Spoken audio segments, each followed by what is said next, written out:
Hello everyone, this is Satyendra Kumar. आप सभी का एग्जाम वॉरियर में मैं सत्येंद्र कुमार आप सभी का हार्दिक अभिनंदन एवं वंदन करता हूं और उम्मीद करता हूं कि जो वर्तमान का जो कोरोना का सेकंड फेज ने सभी जनता को परेशान कर रखा है, आम लोगों को परेशान कर रखा है, तो मैं आपको एक संदेश या एक मैसेज देना चाहूंगा कि आप अपने आप को पॉजिटिव एनर्जी से भरपूर बना के रखिएगा। अपने दिमाग को बिल्कुल बेहतरीन बना के रखिएगा। पॉजिटिव एनर्जी अपने पास रखेंगे तो यकीन मानिए कि ये कोरोना आपके पास नहीं आएगा। जितना आप इस कोरोना के बारे में सोचेंगे, जितना आप डरेंगे, तो ये आपको और डराएगा। तो इस समय बच्चा लोग, आपका एक कर्तव्य, एक दायित्व बनता है खुद के प्रति और अपने आसपास अपने परिवार के प्रति भी कि आप चारों ओर अपने और पॉजिटिव एनर्जी जनरेट करिए और इस पॉजिटिव मेंटल एटीट्यूड को अपने पास रखिए और इस पॉजिटिव एटीट्यूड को अपने परिवार के साथ शेयर करिए। खुशी उनको भी खुश रखने की कोशिश करिए और इस डर के माहौल से उनको दूर रखने का कोशिश करिए। यकीन मानिए कोरोना आपसे जरूर दूर रहेगा। साफ सफाई का बिल्कुल ध्यान रखना ही रखना है। अगर इन पॉजिटिव बातों को आप लेकर अपने साथ चलेंगे तो यकीन मानिए कि ये कोरोना आपके पास नहीं आएगा। अपने घर के लोगों का, वृद्ध लोगों को भी ऐसे ही उनका साथ दीजिए। अपने मित्रों को जो नेगेटिव एनर्जी के बारे में सोच रहे हैं या नेगेटिविटी उनके अंदर है इस कोरोना के प्रति, तो आपका एक दायित्व, रिस्पॉन्सिबिलिटी बनती है कि आप उनके भले ही पास ना जाएं तो लेकिन उनसे से कम फोन पर बात करके उनको पॉजिटिव एनर्जी जरूर जनरेट करिए। क्योंकि देखिए ये कोरोना जो है ना वो दिमाग पर हमला करेगा। अगर जो दिमाग से कमजोर हो गया ना तो उसको वो शरीर से कमजोर करने का भी काम करेगा। तो इसलिए आप लोग मेंटली मजबूत रहिए। तो आज का सत्र बच्चों हमारा एंशिएंट हिस्ट्री पर आधारित होगा, प्राचीन भारत के इतिहास पर आज का हमारा सत्र है, जहां पर UP PCS prelims exam, UP lower PCS, RO ARO, SSC CGL, UPSI, जितने भी गवर्नमेंट के एग्जाम होते हैं, ऑल एग्जाम, यहाँ तक कि टीचिंग एग्जाम के लिए भी, सभी एग्जाम के लिए आज का हमारा सत्र प्राचीन भारत के इतिहास पर होगा, जहाँ पर हम लोग पुराने प्रश्नों पर बात करेंगे और इन पुराने प्रश्नों के माध्यम से हम लोग हिस्ट्री को हल करने का प्रयास करेंगे। उम्मीद करता हूँ कि अगर आपने ये 40-45 मिनट का पूरा सेशन सत्र अगर आपने देखा होगा तो आप चैनल को लाइक, शेयर और सब्सक्राइब अवश्य करेंगे। तो चलिए आइए हम लोग फालतू की बात ना करते हुए आज के लेक्चर को स्टार्ट करते हैं। और पहला क्वेश्चन आपके सामने, कौन बने करोड़पति का 1000 रुपए का सामने क्वेश्चन आपके सामने लिखा हुआ है। इतना आसान भी नहीं है, अगर ध्यान से पढ़े होंगे तो आप जरूर बता सकते हैं। तो पहला क्वेश्चन बच्चा लोग यहाँ पर लिखा हुआ है, Chanda Pradyota was the ruler of which Mahajanapada. 4 option आपके सामने हैं। ऑप्शन ए है अवंती, बी है आपका वत्स, सी है मत्स्य और चौथा है आपका अस्मक। तो आइए बच्चा लोग इस क्वेश्चन का आंसर लिखने से पहले हम लोग पहला थोड़ा सा चंड प्रद्योत के बारे में जान लेते हैं। बच्चा लोग, हमने उत्तर वैदिक काल में 600 ईसा पूर्व के आसपास महाजनपदों के बारे में पढ़ा था। 16 महाजनपद थे, जिनकी जानकारी हमें बौद्ध ग्रंथ अंगुत्तर निकाय से प्राप्त होती है और साथ में जैन ग्रंथ भगवती सूत्र और कल्प सूत्र से भी हमें महाजनपद की जानकारी मिलती है। और इन 16 महाजनपदों में हमें पता है कि मगध महाजनपद सबसे ताकतवर हुआ करता था और लोग मगध को प्राप्त करने के लिए आपस में होड़ लगी रहती थी कि मगध पर कौन राज करेगा, क्योंकि मगध की ऐसी स्थिति थी कि वो सेंटर में स्थित हुआ करता था। चारों ओर से आवागमन जो होता था बहुत ही बेहतर हुआ करता था आपका मगध का, और चारों ओर इसके जो होती थी, गंगा हो गई, पुनपुन हो गई, सोन हो गई, नदियां आके गिरती थी जो जलोढ़ मिट्टी का क्षेत्र बनाती थी, जो कि एक उपजाऊ क्षेत्र बनता है और साथ में यहाँ की जलवायु भी बेहतर होती थी। और साथ में अगर कोई शहर चारों तरफ से नदियों से घिरा हुआ होगा तो उस क्षेत्र में या मगध में कोई भी आसानी से नहीं आ सकता। वो नदी से पार करके आएगा तो उसको चुंगी या टैक्स देना पड़ेगा। तो इस टैक्स की वजह से आपका जो मगध जनपद था उसकी इनकम धीरे धीरे बढ़ती जाती थी। इसलिए, और साथ में इस मगध के आसपास आपका असम, बंगाल का क्षेत्र लगता था और इस असम और बंगाल से मगध की सेना को, चाहे वो आपका नंद वंश हो चाहे वो मौर्य वंश हो, हाथी आसानी से प्राप्त हो जाते थे जो इनकी सेना को और ताकतवर बनाने का काम करते थे। तो मगध के बारे में मैंने आपसे बात कर दी। तो मगध एक जनपद हुआ करता था। तो इन 16 महाजनपदों में एक महाजनपद हुआ करता था अवंती। कौन सा? अवंती हुआ करता था। और इस अवंती महाजनपद जो कि मध्य भारत में मध्य भारत यानी कि मध्य प्रदेश के आसपास। तो ये अवंती महाजनपद जो था, इसके दो भाग हुआ करते थे। इसका उत्तरी भाग जो होता था, उस उत्तरी भाग को हम लोग उज्जैन के नाम से जानते थे, और जबकि जो दक्षिणी भाग था वो महासमती के नाम से जाना जाता था। आपको याद आ रहा होगा महासमती मूवी, ठीक है? कौन सी मूवी याद आ रही होगी, आप समझ गए होंगे। तो ध्यान रखिएगा, इन 16 महाजनपदों में एक महाजनपद मैंने बोला अवंती, और इस अवंती की राजधानी, दो राजधानियां थी। उत्तर भारत की, इसकी उत्तरी भाग की राजधानी जो थी वो उज्जैनी हुआ करती थी, जबकि दक्षिणी भाग की राजधानी महासमती हुआ करती थी, ठीक है? और ये जो उत्तरी भाग वाली राजधानी है उज्जैनी, यहाँ का राजा हुआ करता था आपका चंड प्रद्योत। चंड प्रद्योत उत्तरी भाग का उज्जैन का राजा हुआ करता था, और इसकी लड़ाई मगध वंश से, या आपका हर्यक वंश, मगध पर हर्यक वंश हुआ करता था। और हर्यक वंश में बहुत सारे आपने राजकुमार देखे ही होंगे। बिंबिसार आया था, ये बिंबिसार से बहुत लड़ाई करता था। कौन? चंड प्रद्योत। और चंड प्रद्योत कहाँ का राजा था आपका? अवंती का। ध्यान रखिएगा। तो इस प्रश्न का आंसर आप लोग लगाएंगे अवंती। तो ध्यान रखिएगा, मैंने एक बात बोली है, जनरली आप लोग जब पढ़ते हो तो 16 महाजनपदों में आता है कि जो एक 16वां महाजनपद में एक अवंती महाजनपद है, उसकी राजधानी आप लोग उज्जैन लगाते हो। वो पूरी तरीके से सही नहीं होगा। उत्तरी भाग जो होगा अवंती का, उसकी राजधानी उज्जैनी है, जबकि दक्षिणी भाग जो होगा उसकी राजधानी महासमती हुआ करती थी, ठीक है? तो यहाँ पर हमारे लिए उत्तरी भाग वाला इंपॉर्टेंट है, जिसकी राजधानी उज्जैन है, और वहां का राजा आपका चंड प्रद्योत हुआ करता था। और थोड़ा सा मैं और बता देता हूं, जब ये मगध पर हर्यक वंश का शासन हुआ करता था, जब इसने बिंबिसार से लड़ाई लड़ी, तो बिंबिसार से लड़ाई लड़ने के बाद इसको बहुत अच्छे रिजल्ट नहीं मिले। वो बात अलग है कि बिंबिसार के साथ इसने फाइट करी, बेहतर तरीके से फाइट करी, और आगे चल के दोनों में शांति सुलह हो गया, संधि हो गई। और चंड प्रद्योत के बारे में बताते हैं कि एक बार ये बीमार पड़ा था। एक बार जब ये बीमार पड़ा, इसको टाइफाइड हो गया, इसको टाइफाइड पीलिया बताते हैं इसको, पीलिया जॉइंटिस हो गया था। तो इसके उपचार के लिए बिंबिसार ने अपना एक राजवैद्य, जीवक नाम था उसका, जीवक को अवंती या चंड प्रद्योत के उपचार के लिए भेजा था। तो इतना एक्सप्लेन इस क्वेश्चन के लिए सफिशिएंट है। उम्मीद करते हैं कि आप लोगों ने आंसर लगा रखा होगा। अब हम लोग नेक्स्ट पे आते हैं। चलिए अब देखिएगा, नेक्स्ट क्वेश्चन ध्यान से देखते हैं। हु रॉट अर्थशास्त्र?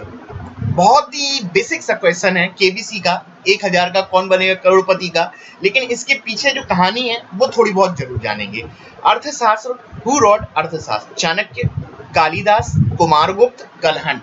कलहन की तो रास तरंगिणी आती है, ध्यान रखिएगा, कलहन की तो रास तरंगिणी आती है, तो डी ऑप्शन तो होगा ही नहीं।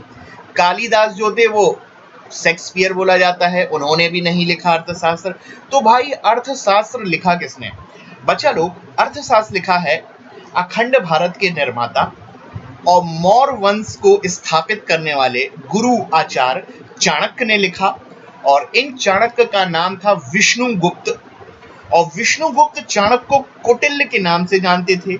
और उन्होंने एक राजनीति विज्ञान पर, पॉलिटिकल साइंस पर एक टेक्स्ट लिखा था, उसका नाम था अर्थशास्त्र। और इस अर्थशास्त्र में हमें मौर्य वंश के राजनीति विज्ञान में, या मौर्य वंश का प्रशासन कैसा था, वहाँ की अर्थव्यवस्था कैसी थी, वहाँ का राजा कैसे शासन करता था, वहाँ का पॉलिटिकल स्ट्रक्चर कैसा था, इस सारी की सारी जानकारी हमें अर्थशास्त्र में मिलती है।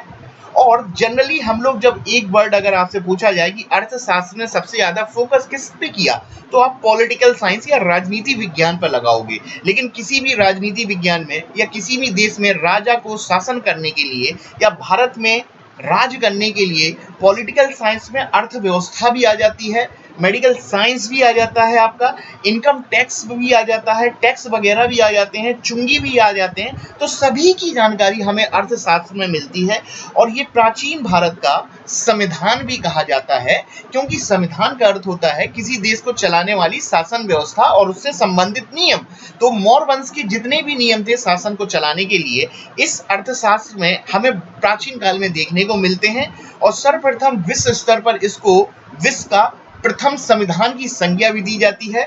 जो चाणक्य ने लिखा, जिसे विष्णुगुप्त या कौटिल्य के नाम से जानते हैं। और हमें पता है कि चाणक्य ने मौर्य वंश की स्थापना किसके द्वारा कराई गई थी? चंद्रगुप्त मौर्य के द्वारा की गई थी। चंद्रगुप्त जो था ना, एक बार बताते हैं कि नंद वंश का राजा घनानंद ने एक ब्राह्मण भोज का आयोजन कराया था। उस ब्राह्मण भोज में आचार्य चाणक्य भी थे। अब आचार्य चाणक्य जो थे, नंद वंश के शासक घनानंद के बारे में भली भांति परिचित थे कि ये एक अय्याश किस्म का राजा है, नृत्य में डूबा रहता है, बिल्कुल अल्कोहल में डूबा रहता है। इसे राजा के क्या दायित्व होते हैं कुछ नहीं पता है। चाणक्य ने बताया कि उत्तर पश्चिम सीमा में आप ध्यान से देखिए, सेल्यूकस निकेटर और अलेक्जेंडर द ग्रेट, सिकंदर महान भारत में प्रवेश कर रहा है और आप यहाँ पर इस तरीके की अय्याशी में डूबे हुए हो। जनता बिल्कुल परेशान हो रही है। आप राजा होने के नाते जनता का हित देखिए। लेकिन इन सब बातों से नंद वंश का राजा घनानंद नाराज हो जाता है और आचार्य चाणक्य को जमीन पे गिरा देता है और आचार्य चाणक्य की पोनी चोटी खुल जाती है। तो आचार्य चाणक्य का दिमाग खराब हो जाता है और वो बोलते हैं कि मैं अखंड भारत पर एक ऐसे राजा को स्थापित करना चाहता हूं जो पूरे भारत पर राज्य करे और सबको साथ लेके चले। तो रास्ते चलते उनके एक छोटे बच्चे पे नजर पड़ी जिसका नाम चंदू हुआ करता था, जिसकी माँ का नाम मूरा हुआ करता था। तो चंदू को उन्होंने करा चंद्रगुप्त और मूरा को करा मौर्य वंश, और यहाँ से चंद्रगुप्त मौर्य वंश की स्थापना इनके द्वारा करी गई। तो इसका आंसर आप लोग ए ऑप्शन लगा लीजिएगा, चाणक्य। ठीक है, इतनी बात हो गई। चलिए अब हम लोग आगे बढ़ते हैं। देखिए कुछ ना कुछ सीख के ही आओगे आज आप लोग, इंपॉर्टेंट। चलिए नेक्स्ट क्वेश्चन है, चंद्रगुप्त माइग्रेट यानी कि एक जगह से दूसरी जगह। Chandragupta migrate to south with Bhadrabahu is mentioned in which of these scripture. यानी कि मौर्य वंश के संस्थापक चंद्रगुप्त ने के बारे में आपका क्वेश्चन है। जब ये पलायन करके दक्षिण भारत में चले गए थे और इन्होंने भद्रबाहु के नेतृत्व में दक्षिण भारत चले गए, तो ये जानकारी हमें किस डॉक्यूमेंट या ग्रंथ से मिलती है?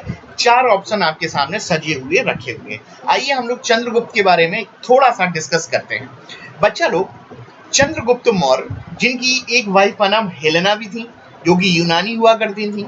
कहानी है जिनके बेटे का नाम जस्टिन था और हेलेना के पिता का नाम सेल्यूकस निकेटर था। वो तो सेल्यूकस निकेटर को अपनी पुत्री हेलेना से शादी करना पड़ गई थी क्योंकि चंद्रगुप्त ने उनको कहीं का नहीं छोड़ा। अब जब चंद्रगुप्त अपना अंतिम जीवन जी रहे थे तो वो अपने अंतिम जीवन में वो दक्षिण भारत साउथ इंडिया चले गए। और साउथ इंडिया वो गए तो साउथ इंडिया में वो कर्नाटक गए थे।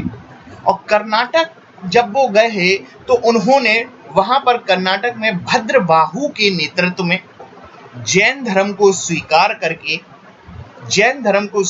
करके सल्लेखना प्रथा के तहत अपने शरीर को त्यागा या मृत्यु को प्राप्त किया था।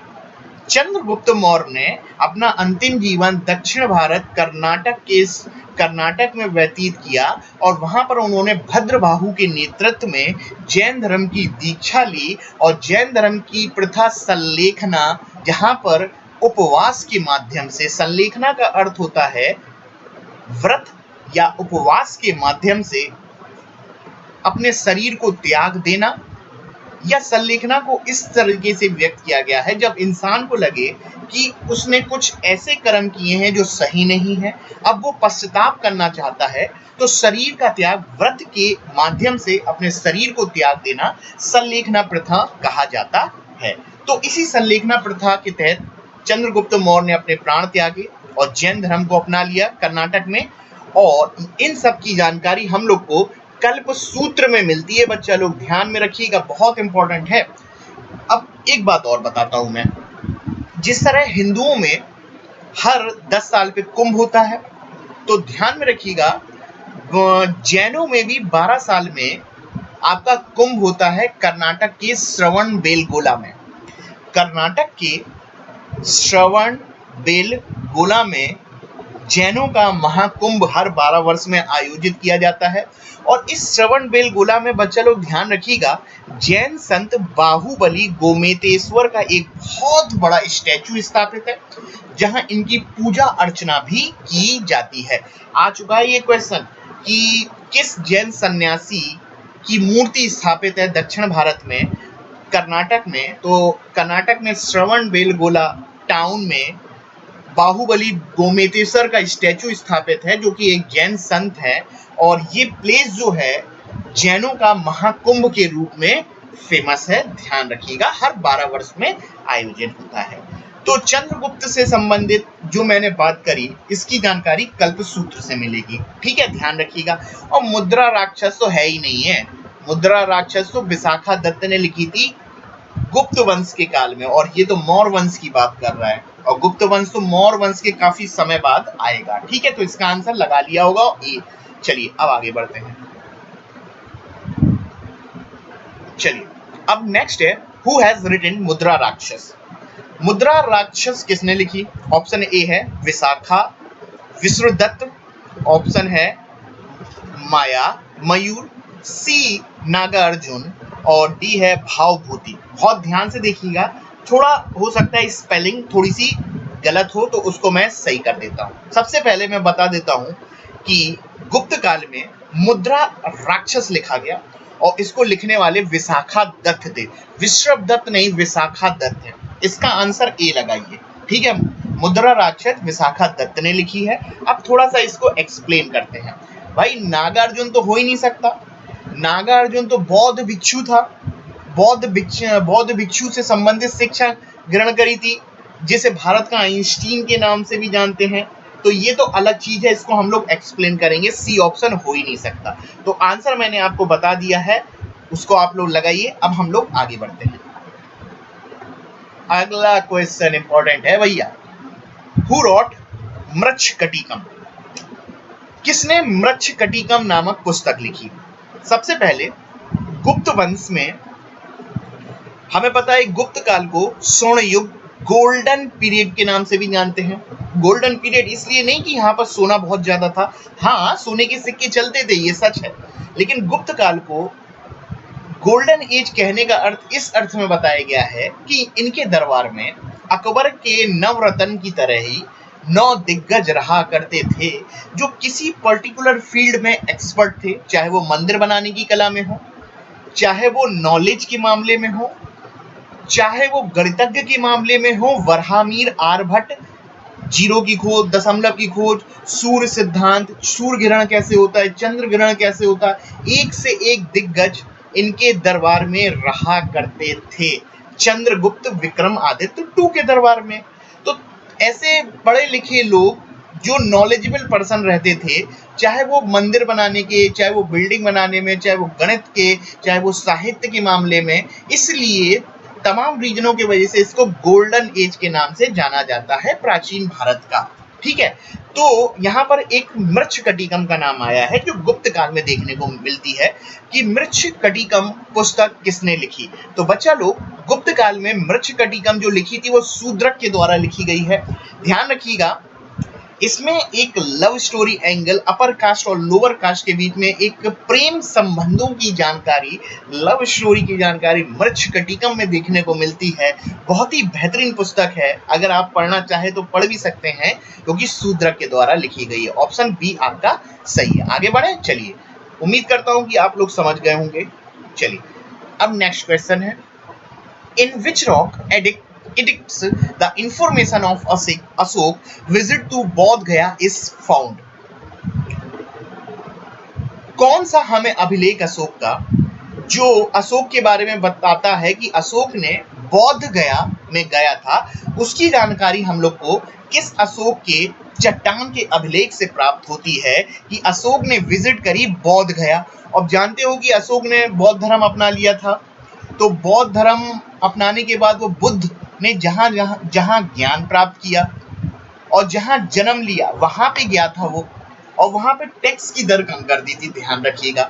और कौन कहां पे? बौद्ध गया में कि लुम्बिनी में? मैं दो ऑप्शन दे रहा हूं, इसका आंसर देंगे कि लुम्बिनी में से या गया में से अशोक ने कहां पे टैक्स का दर घटाया था, आप जरूर बताइएगा इसका। ठीक है, तो इस क्वेश्चन का आंसर लगाइएगा आप सी। अशोक का जो चट्टान अभिलेख 8 नंबर का है वो हमें अशोक के बारे में जानकारी देता है कि अशोक बौद्ध गया था, उससे संबंधित जानकारी दिएगा। ठीक है, तो इसका आंसर मैंने आपको बता दिया। अब हम लोग आगे बढ़ते हैं।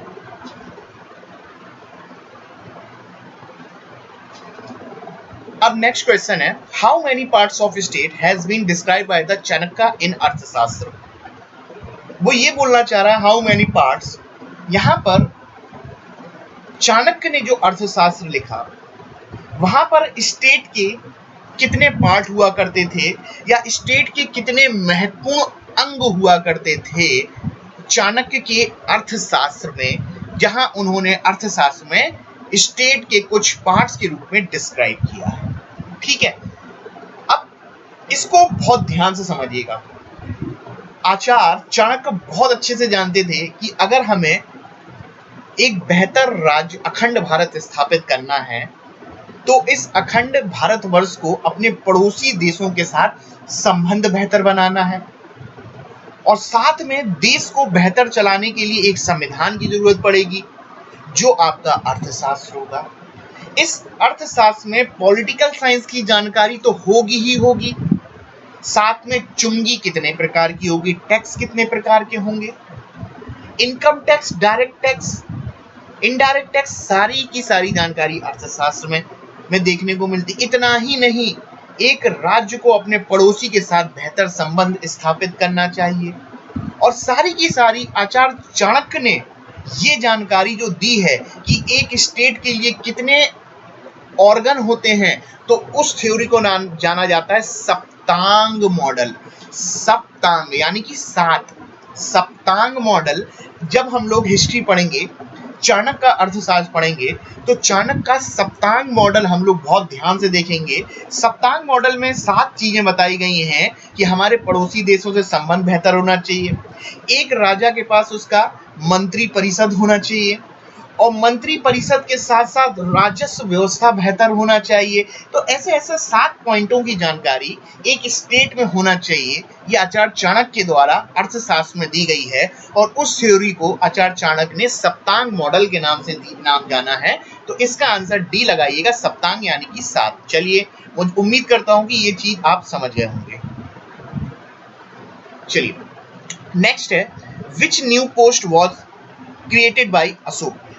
अशोक ने इनमें से कौन सी पोस्ट लागू करी थी? सन्निधाता, समाहर्ता, प्रदेष्टा और धम्म महामात्र। बच्चों, जब सन्निधाता और समाहर्ता के बारे में बताऊंगा, ये अशोक की एडमिनिस्ट्रेशन या मौर्य वंश के एडमिनिस्ट्रेशन के 2 शब्द हैं, ए बी, और वो पूछ के आ रहा है कि अशोक ने कौन सी पोस्ट एक बनाई थी।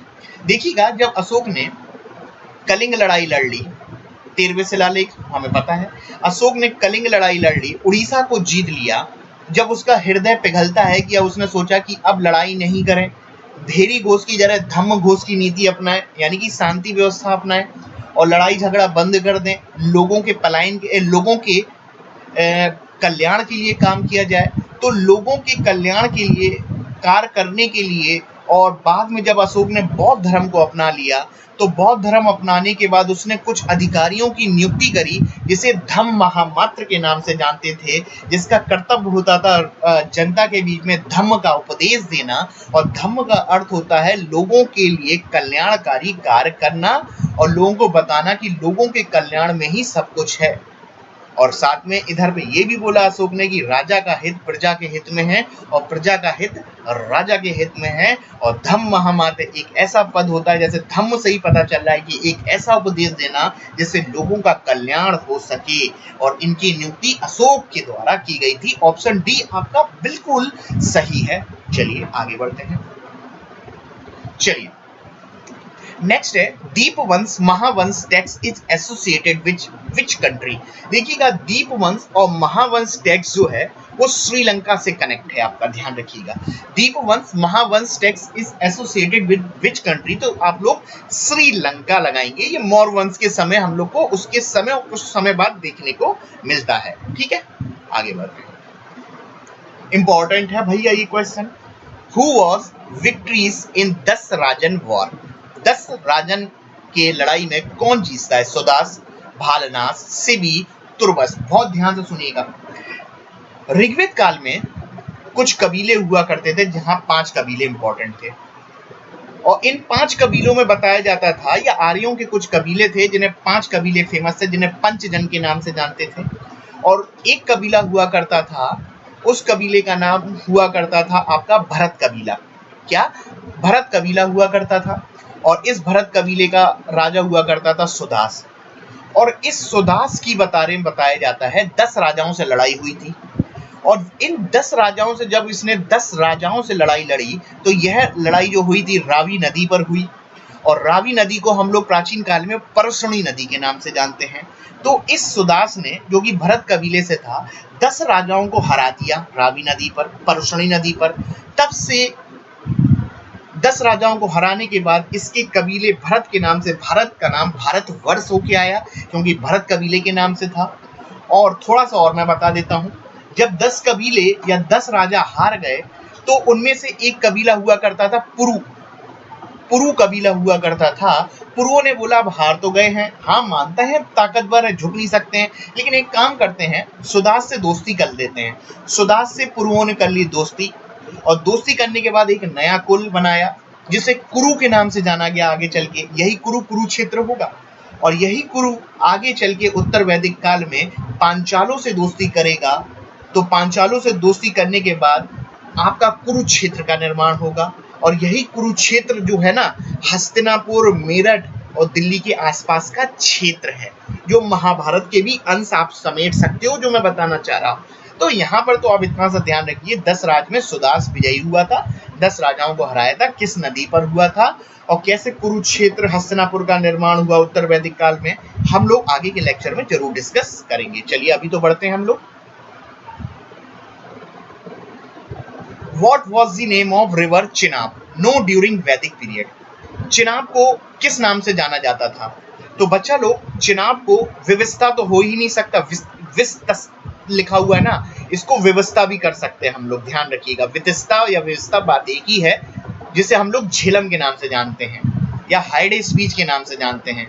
और वो पूछ क्या रहा है? वो झेलम तो पूछ नहीं रहा है, चिनाब पूछ रहा है। चिनाब जो थी उसका प्राचीन नाम अस्कनी हुआ करता था, ध्यान रखेंगे। तो इस क्वेश्चन का आंसर ऑप्शन बी लगाइएगा, चिनाब का प्राचीन काल में नाम अस्कनी हुआ करता था। जबकि ए ऑप्शन जो बता रहा है ना, वो विविस्ता या विशिष्टता के बारे में बता रहा है, जिसे हम लोग झेलम के नाम से जानते हैं या हाइडे स्पीच के नाम से जानते हैं। और हाइडे स्पीच तो सिकंदर ने लड़ाई भी लड़ी थी, पोरस वोरस वाली, आगे हम लोग जरूर डिस्कस करेंगे, ठीक है, ध्यान रखिएगा। यहां पर आप लोग आंसर लगाएंगे। चलिए, परसुणी अभी थोड़ी देर पहले मैंने बताया आपको। चलिए, विच ब्राह्मण text describe the rituals of bluffing? Rituals जो होते हैं किसी धर्म से संबंधित, ब्राह्मण टेक्स्ट जो था वो कौन सा संबंधित था? 2 ही ब्राह्मण हैं, सतरथ ब्राह्मण, इतरे ब्राह्मण। कौसंबी तो हो ही नहीं सकता, कौसंबी तो एक जगह है इलाहाबाद के पास। सतपथ और इतरे और गोपथ, तो 2 ब्राह्मण हुआ करते थे, ब्राह्मण ग्रंथ, इस सतपथ और इतरे। सतपथ ब्राह्मण टेक्स्ट वो था जिसमें रिचुअल से संबंधित चीजें हैं, तो इसका आंसर आप ए ऑप्शन लगाइएगा। चलिए अब नेक्स्ट पे आते हैं। सत्यमेव जयते is taken from which of these text? सत्यमेव जयते हमने जो लिया है किस उपनिषद से लिया है, ध्यान रखिएगा। देखिएगा, सत्यमेव जयते जैसे शब्द जो होते हैं ना, अशोक के शिलालेखों में, स्तंभ लेखों में स्पष्ट तौर पे देखे जाते हैं। और अशोक के आप नोट उठा के देख लीजिए, आपने कॉइन्स उठा के देख लीजिएगा। अशोक ने बौद्ध धर्म को अपनाया, और बौद्ध धर्म में जो भी जानवर प्रचलित थे, चाहे वो जानवर हो, चाहे वो पुष्प कमल का फूल हो, चाहे वो सांड हो, चाहे वो आपका सिंह हो, चाहे वो हिरण हो, चाहे वो हाथी हो, जितनी बौद्ध धर्म से संबंधित चीजें हैं अशोक ने अपने शिलालेखों में देखने को मिलती है। कमल तो स्पष्ट अशोक के अभिलेखों में उल्टा भी देखने को मिला है, और कमल तो गौतम बुद्ध के जन्म का प्रतीक भी था। तो जितना भी अशोक ने बौद्ध धर्म से सीखा उसके अभिलेखों में देखने को मिला, और उसों के अभिलेखों में भी सत्यमेव जयते देखने को मिलता है। और ये सत्यमेव जयते जो है ना किसी भारतीय उपनिषद से लिया गया है, तो ये हमें सर्वप्रथम ऑप्शन नंबर बी मुंडकोपनिषद से देखने को मिलता है। सत्यमेव जयते मुंडको उपनिषद से देखने को मिलता है, जिसका अर्थ सत्य पे विजय या सत्य की जीत होता है। ऑप्शन नंबर आप बी लगा लेंगे। कठोपनिषद तो हो ही नहीं सकता। कठोपनिषद में तो यम और नचिकेता के बीच में आत्मा क्या है, परमात्मा क्या है, आध्यात्मिकता से संबंधित यम नचिकेता की जानकारी हमें कठोपनिषद से देखने को मिलती है। यम और नचिकेता की जानकारी कठोपनिषद से देखने को मिलती है और आत्मा, परमात्मा, आध्यात्मिकता से संबंधित जानकारी ए। हमारा आंसर बी ऑप्शन बिल्कुल सही है। आप लोग लगा सकते हैं। कौन बनेगा करोड़पति का आंसर बिल्कुल आपका सही है। अब हम लोग आगे बढ़ते हैं। ये भी इंपॉर्टेंट है। फर्स्ट मेंशन ऑफ 4 आश्रम्स, धर्म, अर्थ, काम, मोक्ष, पुरुषार्थ हुआ करते थे उत्तर वैदिक काल में। और उत्तर वैदिक काल में ब्रह्मचर्य जीवन, सन्यासी जीवन, गृहस्थ जीवन, ये सारे के सारे 4 आश्रम जो होते हैं, इन 4 आश्रमों की जानकारी उत्तर वैदिक काल में हमें देखने को मिलती है। और कौन सा उपनिषद है जो हमें बताता है, मेंशन करता है 4 आश्रम के बारे में, तो ध्यान रखिएगा ज्वालो उपनिषद में हमें 4 आश्रम की जानकारी हमें देखने को मिलती है। इसका आंसर आप ए ऑप्शन लगाएंगे। ठीक है, आगे बढ़े, बोल दो हाँ भाई या। चलो आगे बढ़ते हैं। Which of the following oldest religious scripture, यानी कि कौन सा धार्मिक ग्रंथ सबसे प्राचीन है? भगवत पुराण, वायु पुराण, मत्स्य पुराण, हरिवंश पुराण। तो इसमें से ध्यान रखिएगा भगवत पुराण को प्राचीन पुराण माना जाता है। ठीक है, चलिए अब हम लोग आगे। What do you mean by भाग एंड बलि? भाग एंड बलि के बारे में, बलि के बारे में, वर्शिप ऑफ गॉड, हावी, सेक्रीफाइस इन योगा, और चौथा ऑप्शन है टैक्स। सेक्रीफाइस का समझ रहे हो ना, जो हम लोग चढ़ावा चढ़ाते हैं उसको बोला जाता है, जो भी चावल जो भी हम लोग अग्निकुंड में चढ़ाते हैं। तो आपने देखा होगा ऋग्वेदिक काल में जब सिक्के तो चलते नहीं थे, तो राजा महाराजा जो कुछ भी जनता से प्राप्त करते थे टैक्स के रूप में, वो भाग बलि के नाम से जाना जाता था। राजा को किसी ने दे दिया चावल, किसी ने दे दिया शक्कर, तो यही चीज टैक्स के नाम से जानी जाती थी, जिसको हिंदी में भाग और बलि के नाम से जानते थे। तो इसका आंसर आप लोग टैक्स लगाइएगा। ऑप्शन नंबर डी आपका बिल्कुल सही है। चलिए ऑप्शन नंबर आगे बढ़ते हैं।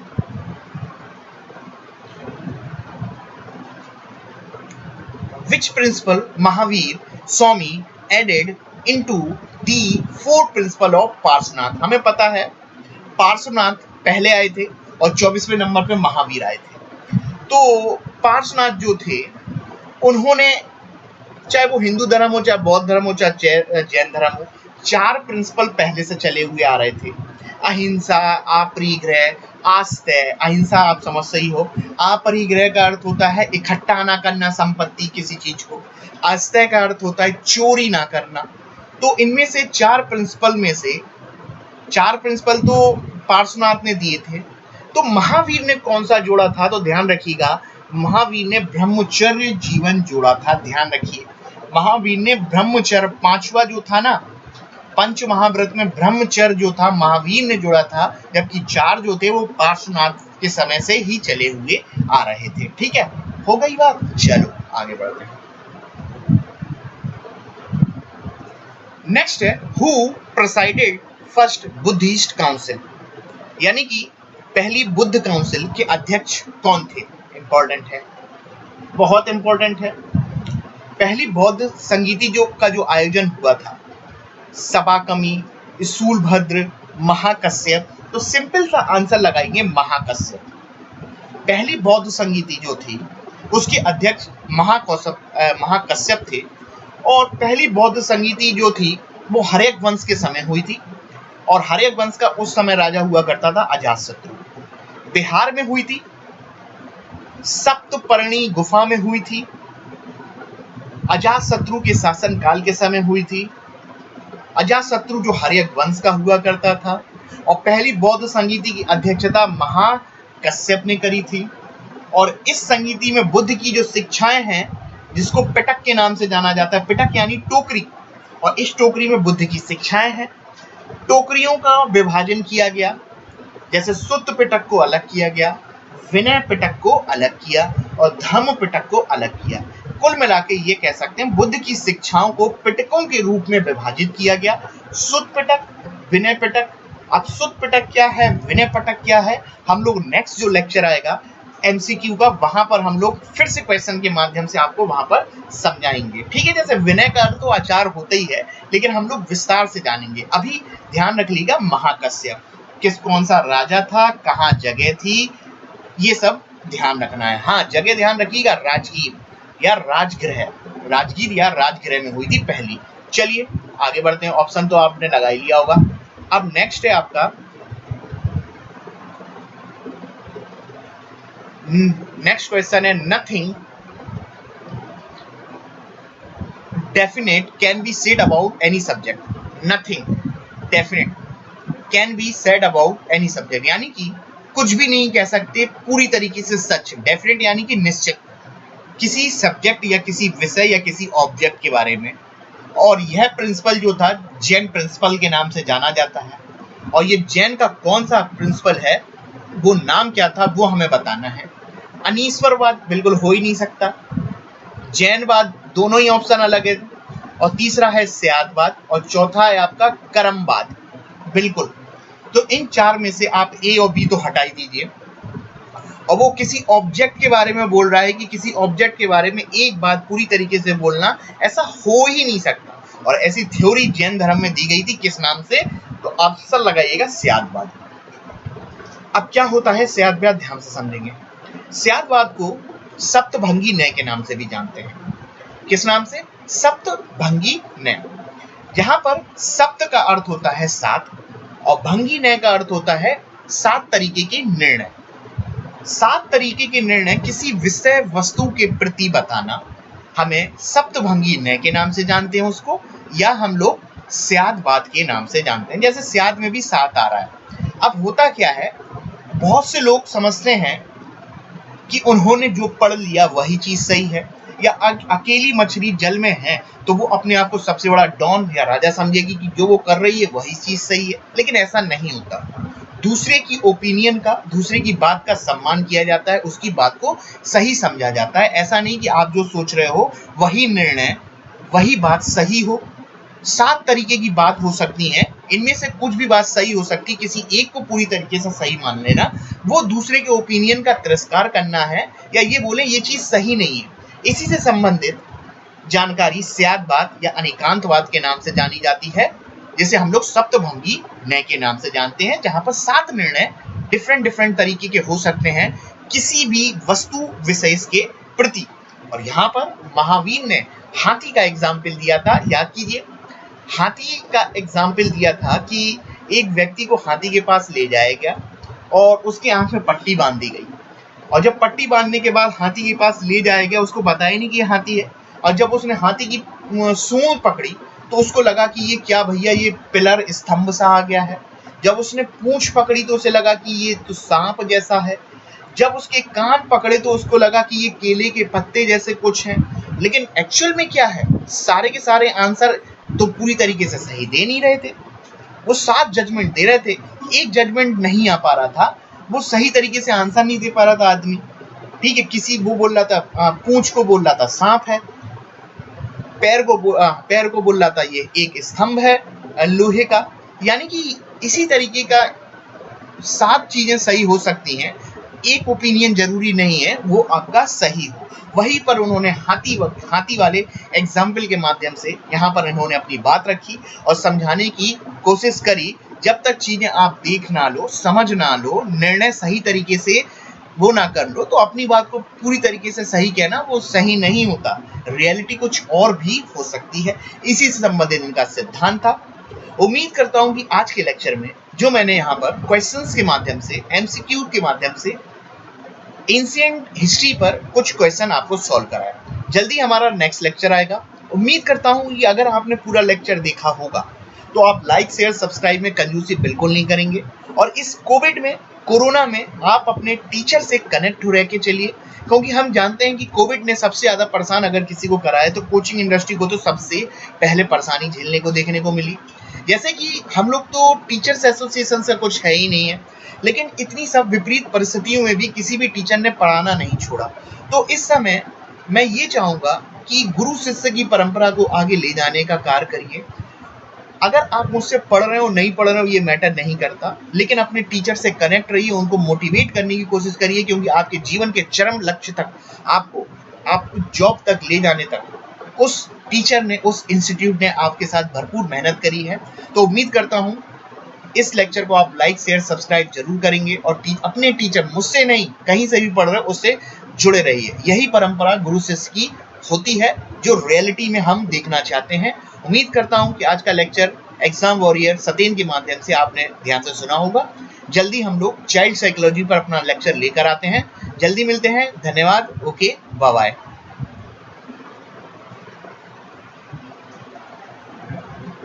स्टॉप।